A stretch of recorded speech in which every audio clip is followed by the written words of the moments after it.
Hi, welcome. I'm Reverend Dr. Marlene Morris, and welcome to Spirit Central. I like to think of this as our weekly spiritual spa, your Sunday spiritual indulgence, if you will. We're here to help you feel better if you're feeling bad, and help you feel even better if you're already feeling fine. And we can serve as a spiritual urgent care if needed to. Ernest Holmes, the author of The Science of Mind and the founder of religious science, used to open his television show with the words, "There is a power for good in the universe, and you can use it." So true. And the greater truth is that you can't not use it. In fact, you're using it right now. You use it all the time, because ultimately it is done unto you as you believe. The important part of Dr. Holmes' admonition is to remember to use it for good, to create good in your life, good in your relationships, good in your world.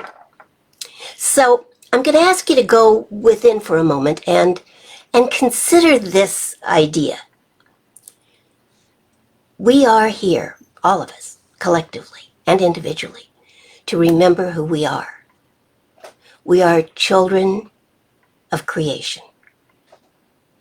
We are here to remember that we are created in the image and likeness of spirit, creation, the universe, whatever it is you choose to call the creative motivating force of the universe. And I don't think it cares what you call it, just between you and me. We are here to heal our misconceptions and to release whatever beliefs no longer serve us. We are here to learn how to use our divine inheritance to make our lives and our world a better place. We are here to be awake, and in doing so to inspire, to uplift, to heal, to make whole ourselves and our world. I'd like to get you thinking right from the get-go, because the very last thing I would ever ask you to do is to leave your brain at the door. So here's today's question. Has anything ever happened to you that looked like it was bad in the moment, but which turned out to be a real blessing in your life or the life of someone else? How long did it take you to realize that bad had turned out to be really good, sometimes really, really good? Or is there a situation in your life right now that looks pretty bad right now that may yet turn out to be a blessing in disguise? Those questions may not make a whole lot of sense to you right now, but I think they will, and I hope they get you thinking. I pray they will by the time the talk is over. So I'm going to jump right in and talk about what I'm going to talk about today. And then let's chat about those ideas and see if the talk perhaps just might have helped you to consider or reconsider your answers to today's questions. How about that? So we're going to go on a little journey together. It's the holiday season, after all. And so what I'd like to talk to you about today is, well, you'll see. Hang on. Hanukkah began last Sunday evening and ends tomorrow evening. It's that somewhat magical time when one story about faith and endurance and perseverance merges into another distantly related story about faith and hope. This is a time for coming together as families, as communities, as nations, under a banner of love, acceptance, and understanding.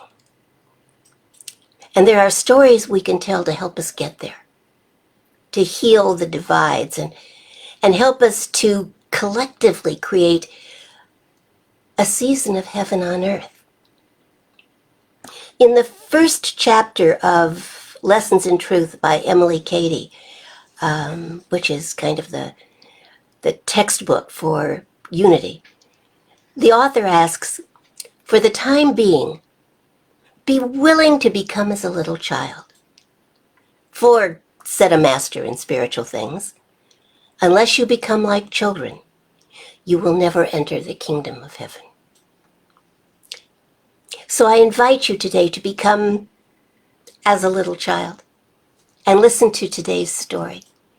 And with an open heart and an open mind and a willingness to believe, as children do, that all things are possible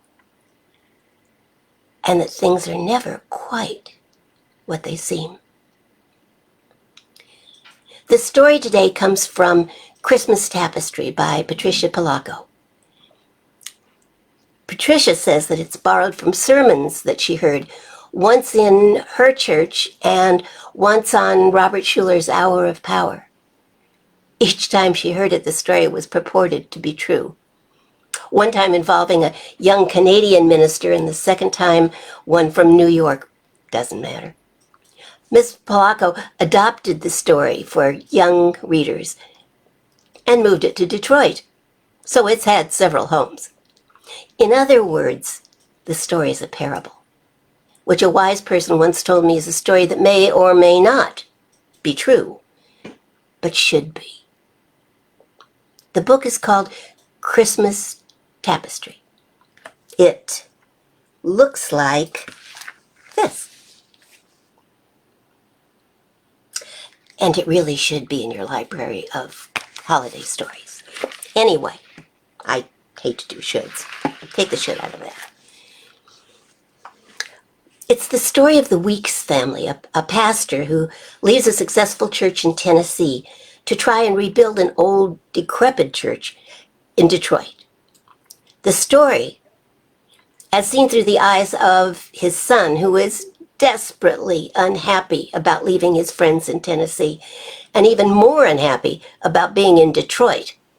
And it's Christmas time. A huge storm comes in and causes a great deal of damage to the old church and ultimately, skip several pages forward, creates a hole in the wall behind the altar. Whereupon they call upon Mr. Zukor, a plasterer, hoping that he will have an idea about what to do. I really do know how they felt. I've had almost exactly the same thing happen when I was the minister in Burbank, only it was Easter, but this story is definitely adaptable. To make a longer story shorter, the pastor and his son plan to go to town and find a solution to the hole in the wall. But the car won't start. So they take a deep breath and then they decide they'll take a bus. At an antique store in town, they find a beautiful handmade tapestry that is just the right size. Oh, but it'll be way too expensive, the father says. This is all hand-done embroidery. It's gorgeous. The son says, let's ask anyway, and they do, and the owner says, I've had that for about a year and nobody seems interested. I'll let you have it for $15. $15 being exactly what the father had in his pocket, plus bus fare. At the bus fare, holding their brand new acquisition from the antique store, they meet an elderly lady who shares her thermos of tea with them. It's Detroit, and it's winter after all, and it's very cold. In exchange for her kindness, the pastor suggests that when they get to his stop at the church rectory, that she get off the bus with them, and trusting that the car battery will have been charged by the time they get there, offers to drive her the rest of the way home.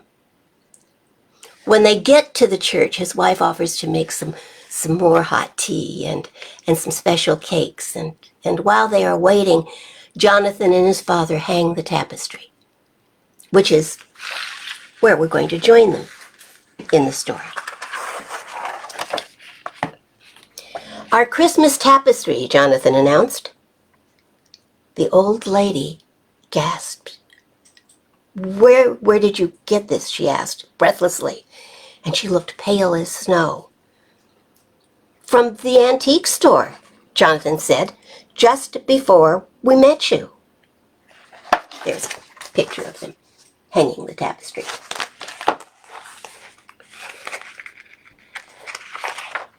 The old lady walked up to the cloth, took out a pair of glasses, and looked at it closely. "I made this," she said in a whisper. Tears streamed down her face. "In Germany almost 60 years ago. I sewed it with my own hands." She held the cloth with her gnarled fingers. My applique, my family symbols. There, do you see, child?" "Are you sure?" Reverend Weeks asked. "This is impossible." She lifted one of the corners, looked, then sighed. "Those are my initials." Jonathan could see 3 letters. "I stitched them there myself when I was about to become a bride." Reverend Weeks started to take the tapestry down. "Surely, then," he said, "you would have this blessed cloth back." The woman thought for a moment, then moved away. No, here it belongs. Somehow it has made a journey all the way from Germany. It was meant to be here on your wall, in this place, in this time. I can feel it." Her voice trailed off. She took her seat again and sipped her tea. "Many years ago when I married, this was used as my wedding huppah, the canopy over me and my beloved. Then it was the coverlet on our marriage bed. If there had been children, they would have all been wrapped in this to be named." Her voice trailed off again, then her jaw tightened. "But then the Nazis came. My people were rounded up, herded. The SS came first for our neighbors and finally for us." "What happened?" Jonathan asked as he squeezed his father's hand. "When they came, my young husband was torn from my arms. We were separated. All the women and children were thrown into one railroad car, the men and the boys into another. I shall never forget his sweet eyes, the way he looked at me. I never saw him again. We were all sent to concentration camps." She pulled up her sleeve and showed a row of faded blue numbers on the inside of her lower arm. "I'm speechless. No words can describe," Reverend Weeks said as the whole family leaned toward the lady. Jonathan beamed as he looked into his father's face, and then he hugged the old woman. "Would you stay for prayer services tonight?" Reverend Weeks suddenly asked, "and have supper with us too?" "I'm honored you asked, but I am not of your faith," the old woman said. "Tonight I will say my own prayers, light the menorah, and share some of your lovely tea cakes with my cats. But another time, I would love to share a feast with you." "Do you have a family to share your holidays?" Reverend Weeks worried. No husband. I never married again. But I do have nieces and nephews here in Detroit. We shall cherish this wonderful tapestry, and even if our wall is repaired, we shall keep this hanging here to commemorate your memories, dear lady," Reverend Weeks whispered, and the whole family drove home with her. It was Christmas Eve. There was to be a pageant. Jonathan was going to be a shepherd in the procession. Beth and her mother were practicing their hymns for the choir. The service was to commence promptly at 6 o'clock. That morning there was a knock on the front door. Mr. Brown had brought the plasterer to inspect the damage. "We didn't expect you to come on such short notice, and especially on Christmas Eve," Reverend Weeks said as he shook the man's hand. "Zucker. Welcome, Zucker," the old man said. "For me it is the Festival of Lights. I live alone, so no one will miss me today." "This is where the damage is," Reverend Weeks said as they entered the church together. Reverend Weeks pulled the tapestry back so the old man could see the hole in the wall. Mr. Zucker put on his glasses and inspected the damage very carefully. "This won't be difficult, not difficult at all," he said. "You do need to let the wall dry a bit, but I can make it look like new." "I'm glad to hear that. We were all so worried that the damage was structural," Reverend Weeks said. He let the tapestry cascade back in front of the hole. The old man staggered back. Where did you get this? Where?" "Right here in Detroit," Jonathan tried to explain. "It couldn't possibly be," Mr. Zucker interrupted. "Couldn't be what?" Jonathan said. "My bride in the old country," Mr. Zucker said softly. "She made something exactly like this for our wedding. Every stitch and pattern, all the same." He started to cry. "But she was taken by the Nazis. We all were," he said breathlessly. "We were herded into boxcars and taken to camps, work camps they called them, but they were not. They were a place of death. I never saw her again. She did not survive that place." Jonathan looked in astonishment at his father and mother. "Did she embroider her initials on the cloth?" "Why, yes. Yes, she did. How did you know that?" Mr. Zucker asked. Jonathan pulled up the lower corner. Mr. Zucker started sobbing.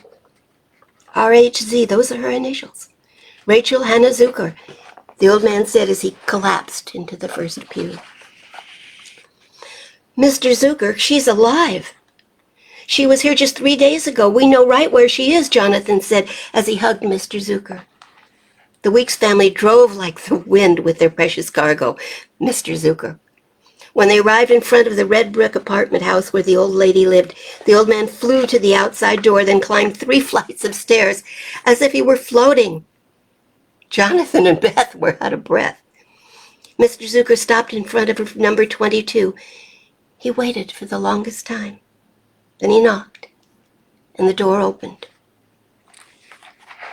There the old woman stood, puzzled. And then her eyes widened. Then her eyes brimming. She took his face in her hands. "Is that you, my beloved?" she whispered. "I have waited a long time." My Rachel," was all Mr. Zucker could manage to say. Then a sound came from both of them that Jonathan knew he would never hear the likes of again. It was the sound of joy. Then they hugged and cried and kissed each other so tenderly that Jonathan didn't really know why, but he felt tears in his own eyes. The picture of the two of them together. The illustrations in this book, incidentally, are fabulous. Later that night at the Christmas Eve services, the candles were radiant. Their flickering light made the tapestry shimmer as if it were enchanted. Maybe it is, Jonathan thought as he smiled to himself. He couldn't take his eyes off of it. The pageant was beautiful. The church was full of people singing praises. The lights on the Christmas tree reminded Jonathan of the twinkling stars in the night sky. Jonathan Jefferson Weeks thought his heart would burst at the pure joy of the season and at wonder at all the events that had taken place. Now he knew exactly why they moved to Detroit. Exactly when they did.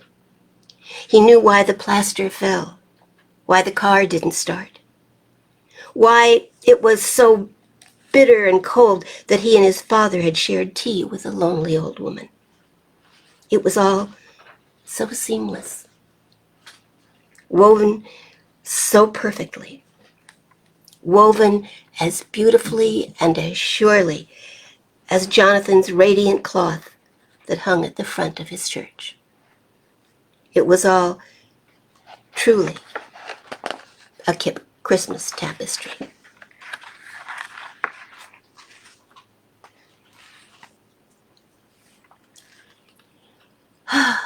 A lovely story, isn't it?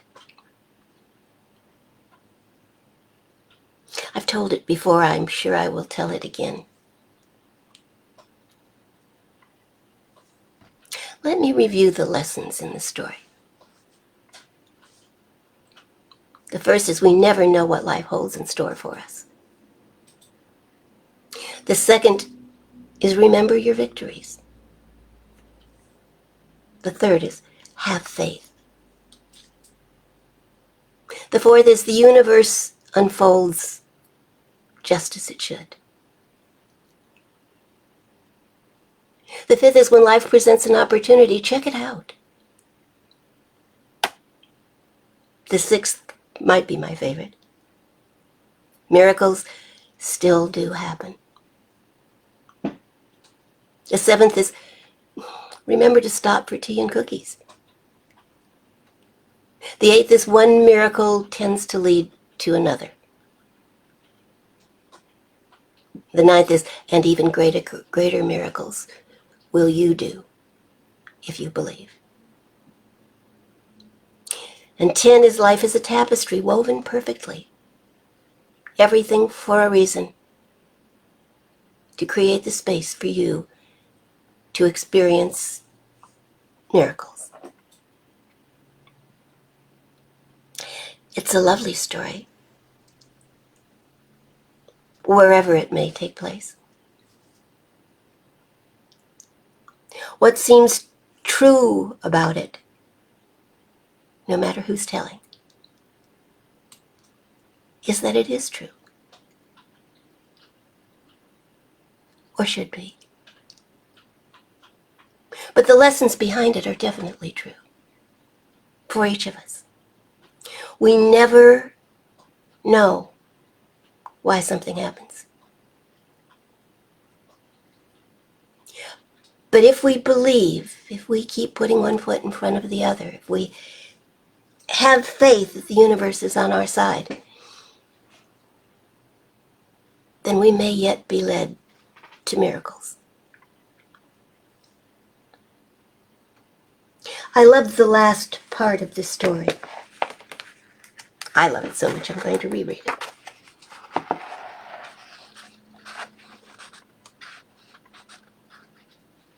Now he knew exactly why they had moved to Detroit. Exactly when they did.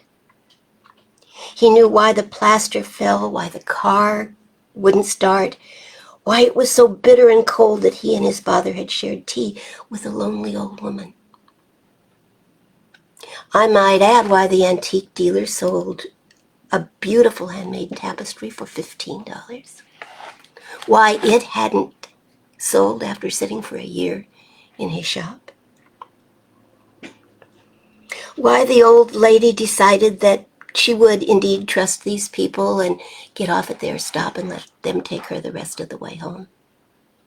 Why they offered, so that they would know exactly where she lived when the time came. Why the plaster showed up on Christmas Eve. It's event after event after event. And, my friends, that is how it works. Seemingly natural events falling into place so perfectly. It's why I've always believed that miracles are, in fact, seemingly natural events that we just didn't think were going to happen. What a beautiful story it is.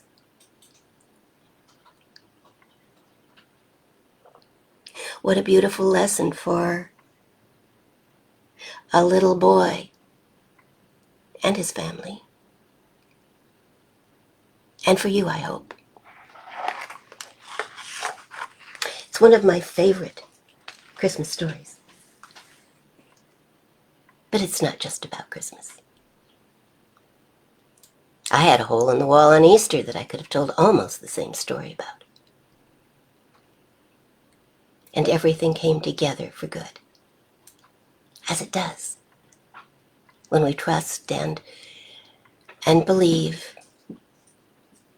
and know that regardless of the appearances, the universe has got something in store for us that is super good. Especially, I think, at this time of year, at this wonderful transition between between stories. That gives us an understanding in some ways of each other's faith and lives, and allows us to peek beyond the veil into that mysterious space in which miracles are wrought.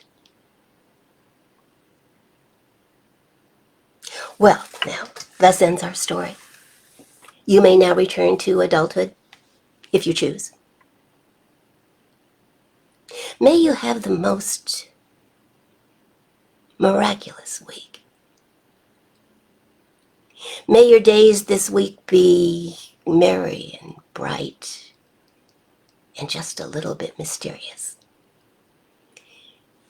And may all your holiday wishes and dreams come true. Thus ends my story. Now, let's hear yours.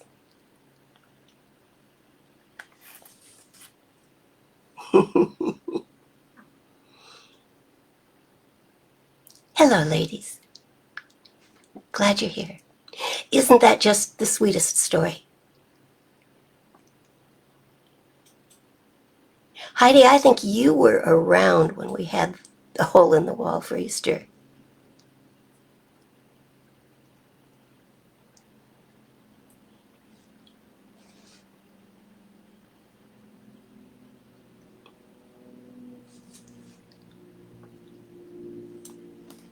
It was an interesting time. There was a great rain. I suppose I should fill in a few details. There was a great rain.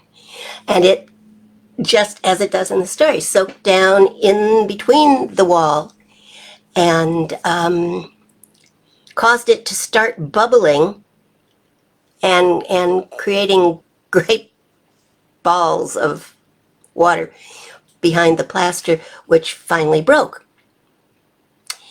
And we got fans and rented fans and got fans wherever we could in an attempt to dry it. But it clearly wasn't going to be dry in time for Easter Sunday. I know just exactly how Pastor Weeks felt. And yet we found everything we needed to create a wall covering that was far better than the plain wall ever could have been. And ultimately, it was not a structural problem. It was something that could be fixed by a plaster. Tina, you were there then too. It was miraculous. And I got to tell you, I loved what we did with the wall far more than I did the plain wall that had been there before. Loved it. It was perfect for Easter. We never would have created it by accident, but wow. Wow. So I know the feeling. I've always, every time I've read this story, I have commiserated with Reverend Weeks and his feelings about what are we going to do now. And Spirit steps in. Doesn't it? Doesn't it? So, let me go back to my original questions. Has there been a time in your life when something happened that looked like it was bad in the moment, but which in fact turned out to be a real blessing in your life or the life of someone else? And how long did it take you to realize that what you thought was bad had turned out to be really, really good? Or is there a situation in your life now that looks kind of bad that may yet turn out to be a blessing? And what might that blessing be?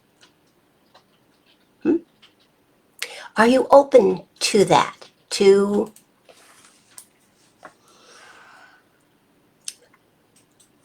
bad being a precursor for something really, really good? See, I think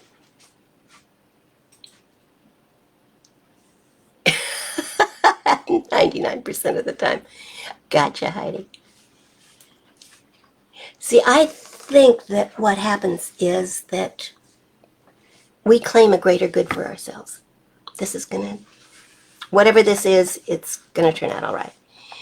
Or we don't. We say this is horrendous, this is awful, this is going to ruin my life. But what we really don't see is where it's headed. We just see where it is in the moment. And creation, evolution, requires a certain amount of chaos.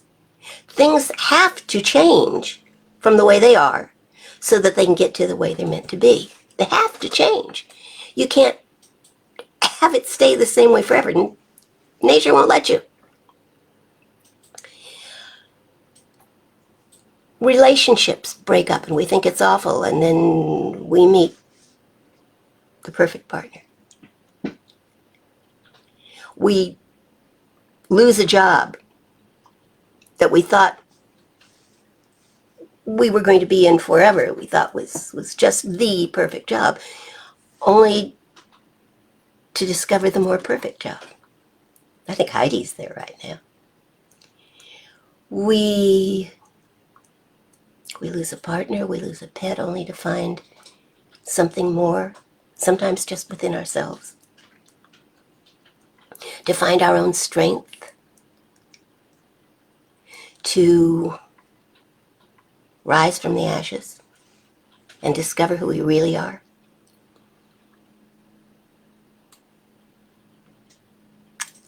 It's a messy process, this thing called life.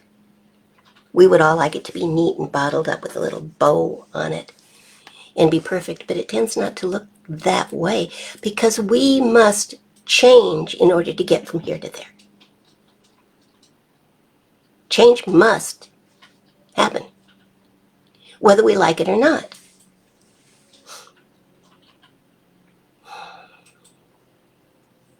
Seems to be God's way.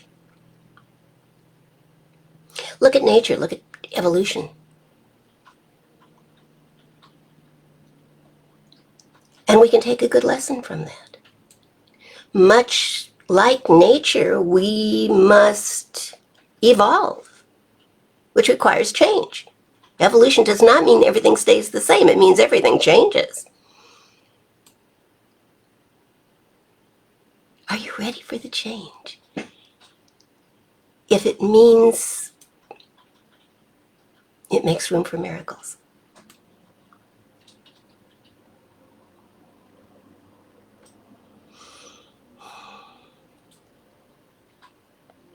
Yes, Tina, I agree. Life is like art. And it's messy. Messy. Whatever your art may be. Don't you think? Whatever your art may be. The process is often messy, and sometimes it involves heartache or loss. Our little Jonathan was desperately unhappy over leaving all of his friends in Tennessee and moving to Detroit. I mean, what could be more different, Tennessee and Detroit? That's pretty different. And he didn't understand why, and he didn't get it. And I left a good deal, the whole first part of this story out. I just kind of synopsized it for you. But basically it says that Reverend Weeks had taken over the Tennessee church when it was kind of old and decrepit, and built it and made it beautiful and filled it with people, and it got very exciting. And then he left and went to Detroit, to another old decrepit church, where they hoped he could do the same miracle. Build it and make it new again and give it a new life.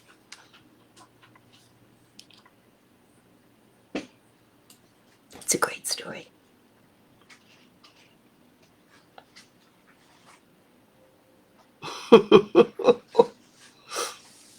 You know, Heidi, I'd love to disagree with you, but there probably are going to be some speed bumps coming up and challenges that you don't think yet that you are prepared for. But you're the perfect person. Let me share with you this. Ta-da, ta-da, ta-da. I belong to Tut. I think several of you do. And we get little daily messages. And I printed this one out and cut it out and framed it a couple of decades ago, probably. It says this, and Heidi, I really want you to hear this. And Don, hello, darling. I'd like you to hear it too. It says, you are the right person. This is the right time. You've paid your dues. You're thinking the right thoughts. You're doing the right things. And this very moment, you are exactly where you are supposed to be, poised for the happiest time of your life. Dang. The universe.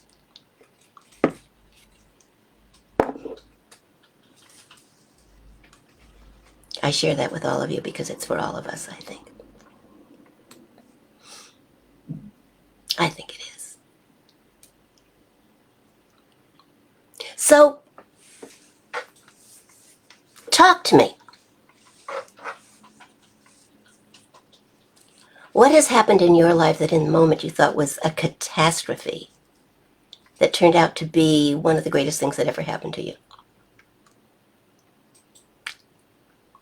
Relationships end. People get fired.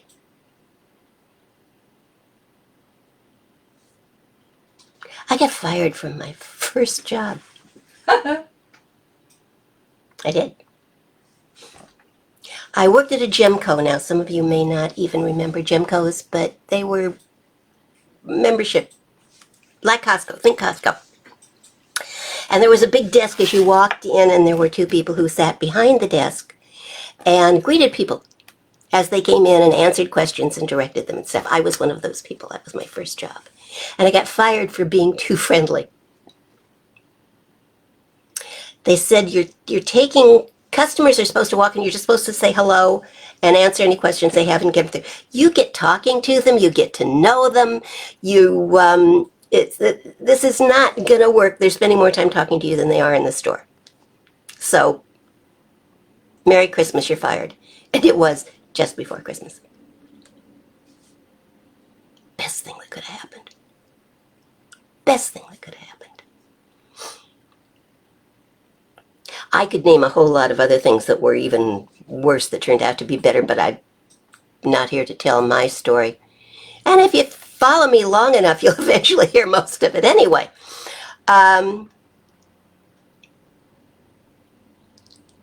Yeah. The universe knows.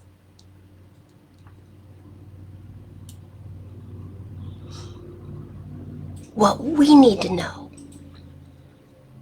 I think, is that whatever is happening, no matter how it looks, it's happening for the highest good. And claim that for ourselves. Claim that. Yeah, I know this is a mess. This would be a good time to tell the story of the Chinese farmer, but I'm not going to because I know you've all heard it. So just think about the story of the Chinese farmer. And if you haven't heard it, let me know, and I'll tell it next week.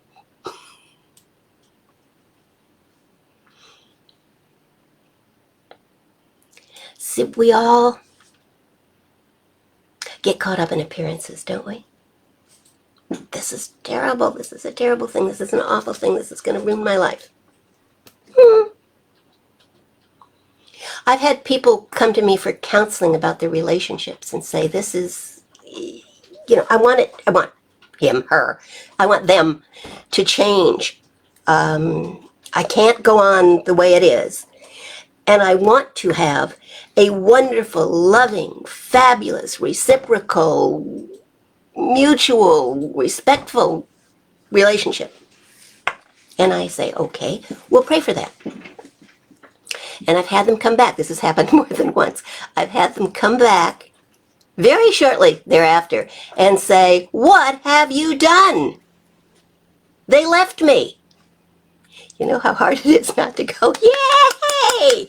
Because that's what's going to have to happen for you to have what it is you say you want. Same thing with jobs.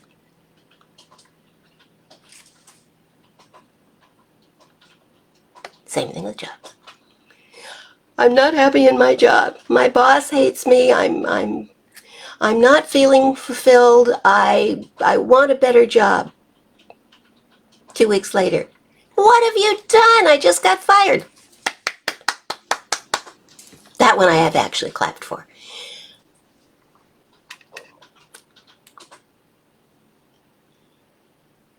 Yeah.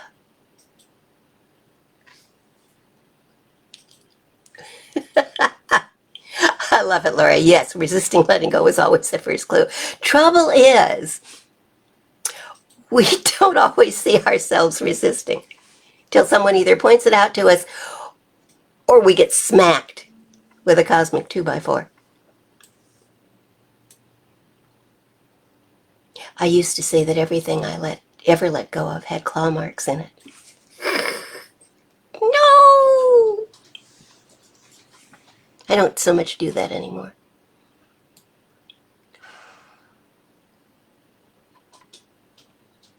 If we let go of what isn't working, we make room for what can, what will, what is meant to.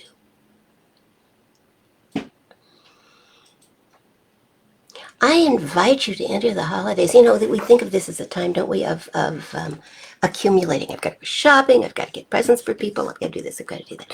What if you practiced letting go for the holidays? What could you let go of right now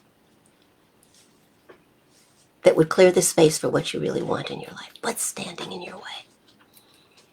Now, Ernest Holmes says the price has to be paid in mental and spiritual coin. I get that. That means you've got to give up the old beliefs in order to accept the new ones and have them really work in your life. What either idea, thought, belief, thing, or person do you need to let go of? Usually it's an idea. What do you need to let go of to make room for what you really want in your life? Because when you open the back door to take that out,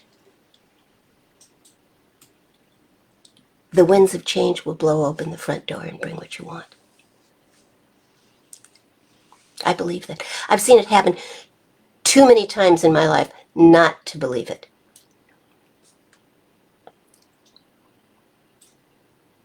I know it works. Let go of what is standing in your way and you will make room for what it is you really want. And they may not even look related, but trust me, they are. My feng shui expert on the other side of the room would tell you to clear out those closets and drawers. Make room. Make room. And you don't have to throw everything out. You can have a donate box. We have a donate box that's by the front door all the time. And we just kind of casually toss stuff into it as we go. Yes? Never any of the animals, though. No, never any of the animals. The animals, fortunately or unfortunately, are here to stay. Yes. And yes, they run the house. They pretty much do. Especially the little guy. Who knew? We should have known when they told us, we didn't name him. They told us his name was Spirit. We should have known he'd be in control. We should have seen it coming. And he's a blessing. He's a real blessing. Most of the time. Occasionally, Spirit's mice. Pure joy on his own terms. Yes, as long as he's on his own terms.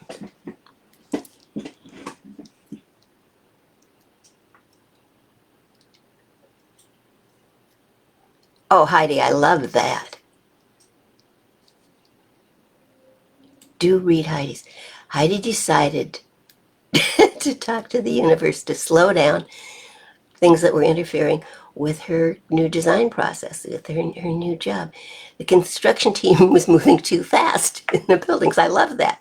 They were doing a good job. They were moving too fast. Oh, God, could I borrow them for our neighbor's house next door? God answered by starting rain in Atlanta. That's going to slow things down for the construction team, isn't it? Isn't it? Good girl. Mice. Spirit's mice. Spirit is down to, nearest we can figure right now, 3 mice out of, 40, 50. And we cannot figure out where the rest of them have gone. We have not yet figured out where the rest of them have gone. Now we know there's probably a couple of them that are inside the interior of Tipsy. We haven't seen any proof of that yet, but we have seen him chewing on them, so we know he does that. We also have a smallish, medium-sized plastic bag with mice that have been baptized. And masticated. It's a bag full of used-to-be good mice. I'm not sure yet why we haven't thrown them out. Kat's going to do something creative with them. But we're down to, well, you found a few more today, so we're down to 3, maybe 4? We're not sure where the rest of them are. So if any of you have got any great ideas, do let me know. We're getting him more mice for Christmas, but he doesn't have them yet. Under the refrigerator, maybe. He's real good at putting things under things, which is where Kat found 3 more today.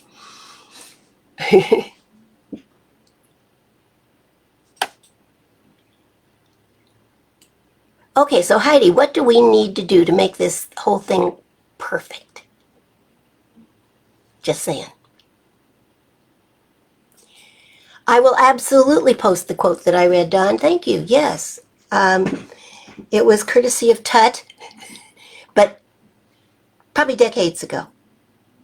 And I keep it on my desk all the time because I need to be reminded of that.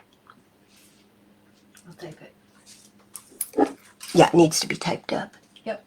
Thank you. Oh, good. Under the couch or other furniture. We've looked there. We've looked under the bed. Kat's closet is the recipient of most mice. And my bathroom collects a few. But we've looked there. So pray for the mice, would you? And I've looked in Tipsy's toy box, too. Because it occurred to me that every once in a while he gets really neat and picks up all of his toys and puts them back in the box and then pulls them back out again one at a time. And so it occurred to me that maybe he had done that with the mice, but he hadn't. So pray for the mice.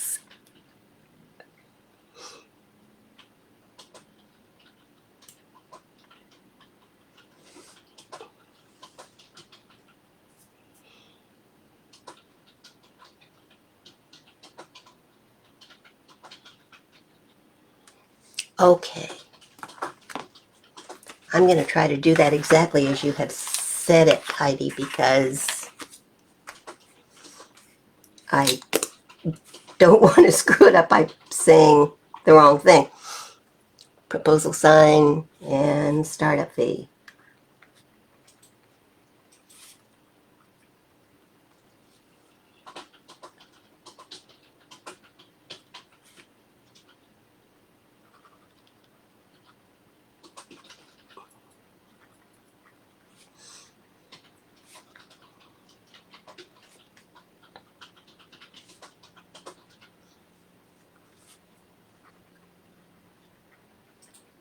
Okay, there we go. No, Tina, the washer and dryer doesn't work there in the garage. You can't get there. Okay, Laura, I got that.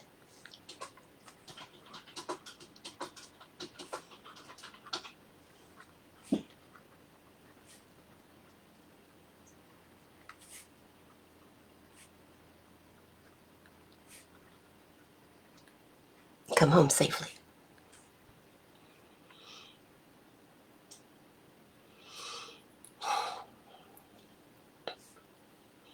Oh, it's going to work, Heidi.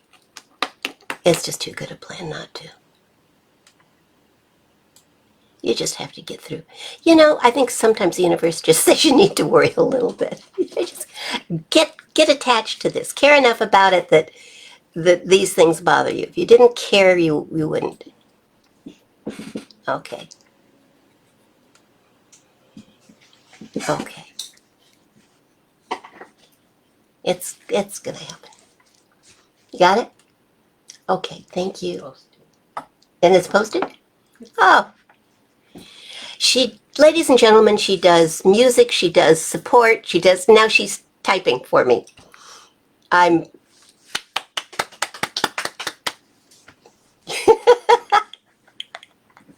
and she bows pretty. She takes her bows, which she is absolutely entitled to because she does such good work. All right, folks, I want to pray because I like to pray, for one. Let me show you the book one more time. For those of you that, hold on, I just clicked the wrong button and you all went away. For those of you that may be interested, Christmas Tapestry, Patricia Palaco. I've got a few of her children's books. They're all lovely. I like some better than others, and this is my favorite. So there you go. I'll probably do one more children's story this season, just because I love to. 'Tis the season.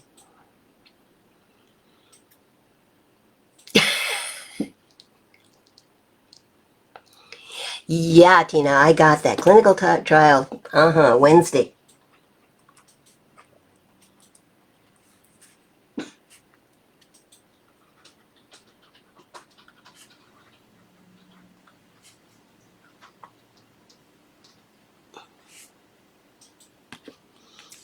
Got it.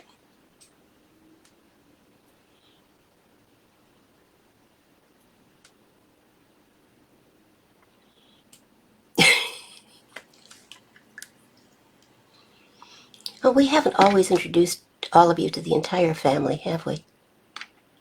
We have 2 cats right now.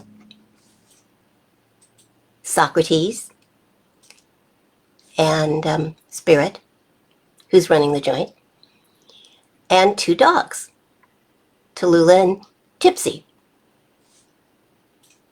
And yes, you're hearing that right, it's Tipsy, and it's a long story, but suffice it to say he's named after a liquor store that made us laugh every time we walked by or drove by. So it's out in the boonies, but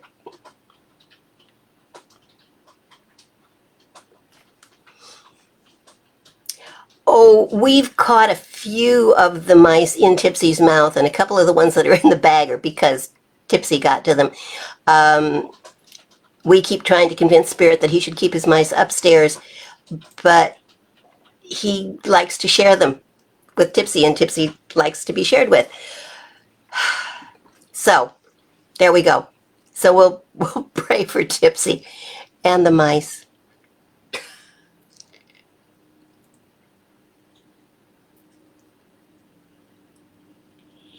Yeah. All right, I'm praying.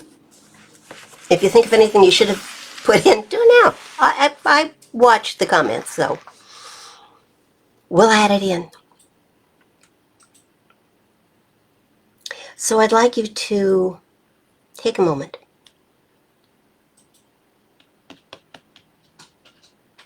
and assist me in the power of prayer by going within and touching that place in you where the magic happens, where the miracles occur. That place that is the home of faith and the source of prayer. That place in you that absolutely knows that there is a power for good in the universe and that you can and do and will continue to use it.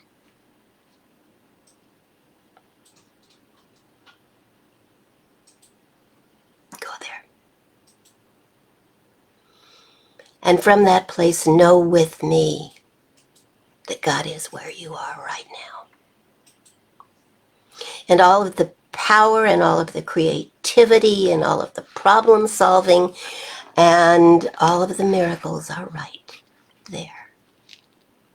Just ask.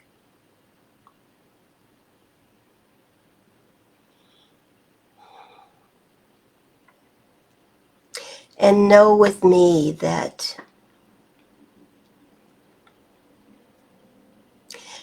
Tina's interview for the clinical trial on Wednesday goes perfectly.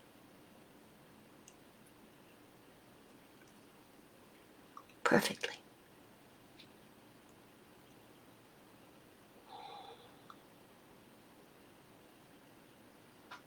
That all is well.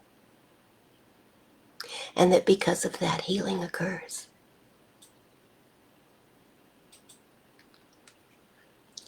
Know with me too that Laura can and will let go of the anxiety around her cousin's health.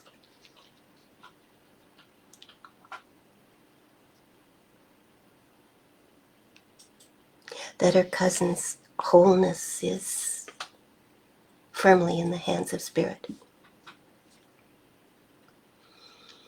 And that same Spirit sees Laura safely home, relaxed,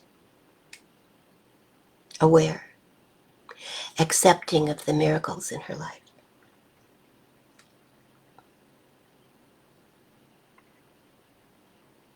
Know with me as well that in Heidi's new work, the proposal is signed and the sign is done and the startup fee is handled and all is well. And know with me as well the highest good for the new CFO and his perfect place.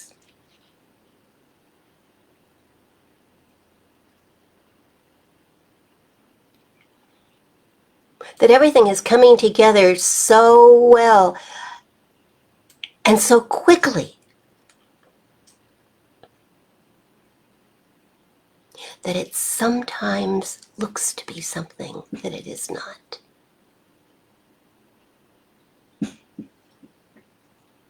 The ball is rolling on her project and there is no stopping it now.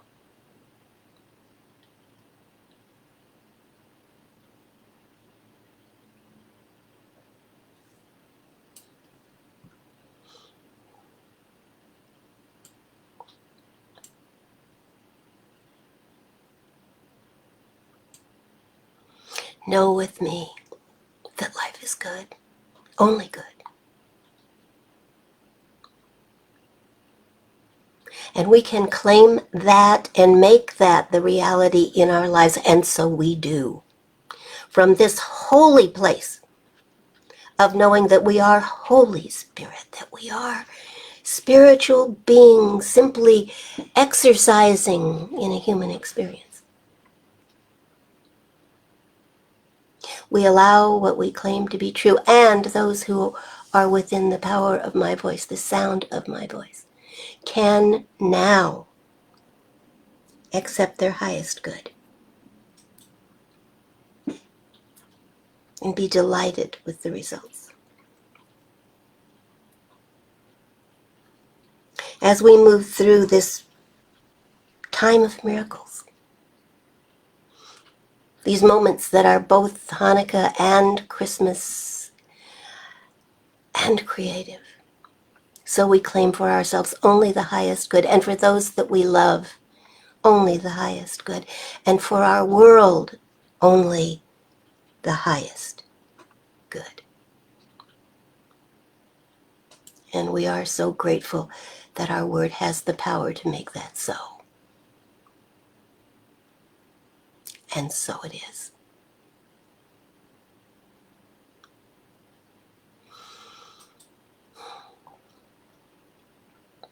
We have a closing song, which, as usual, is perfect.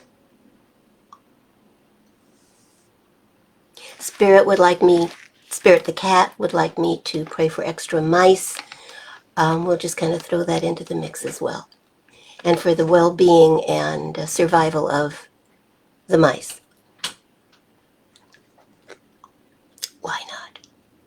All things are possible, and I have been taught that nothing is too big or too small for God. Thank you for being here today. Thank you for supporting this ministry in the ways that you do. Thank you for trusting me with your prayers, and thank you for believing. I'll be back here on Wednesday at 7, maybe with another story. We'll see. And again next Sunday at noon. Thank you for the privilege of your company.